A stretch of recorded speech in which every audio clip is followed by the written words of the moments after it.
નવરાત્રિના 9મા દિવસે સિદ્ધિદાત્રી માતાની આરાધના કરવામાં આવે છે.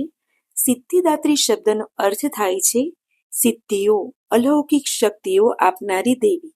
પ્રાચીન કથાઓ અનુસાર જ્યારે સૃષ્ટિની રચના થઈ હતી ત્યારે બ્રહ્માજીએ માતા સિદ્ધિદાત્રીની આરાધના કરી હતી. માતા પ્રસન્ન થયા અને તેમને બ્રહ્માજીને સર્જન કરવાની શક્તિ અને જ્ઞાન આપ્યું. એવું પણ માનવામાં આવે છે કે શિવજીએ પણ સિદ્ધિદાત્રી માતાની ઉપાસના કરી હતી, જેના કારણે તેમને અષ્ટસિદ્ધિઓ પ્રાપ્ત થઈ.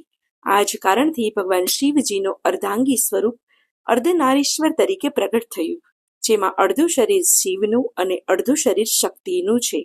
માતા સિદ્ધિદાત્રી પોતાના ભક્તોને અષ્ટસિદ્ધિઓ પ્રદાન કરે છે: અણિમા, મહિમા, ગરિમા, લઘિમા, પ્રાપ્તિ, પ્રાકામ્ય, ઈશિત્વ, વશિત્વ. આ સિદ્ધિઓ આધ્યાત્મિક રીતે વ્યક્તિને પૂર્ણતા તરફ લઈ જાય છે. તેમની આરાધનાથી ભક્તોને જ્ઞાન, શક્તિ અને આધ્યાત્મિક વિકાસ મળે છે. તેઓ ભક્તોની દરેક ઈચ્છા પૂર્ણ કરનાર અને જીવનમાં સફળતા આપનાર છે. જેમ મા સિદ્ધિદાત્રી જીવનમાં પૂર્ણતા અને સિદ્ધિ આપે છે, તેમ ગર્ભવતી માતાએ પોતાના મનમાં સકારાત્મક વિચારો અને શ્રદ્ધા જાળવી રાખવી જોઈએ.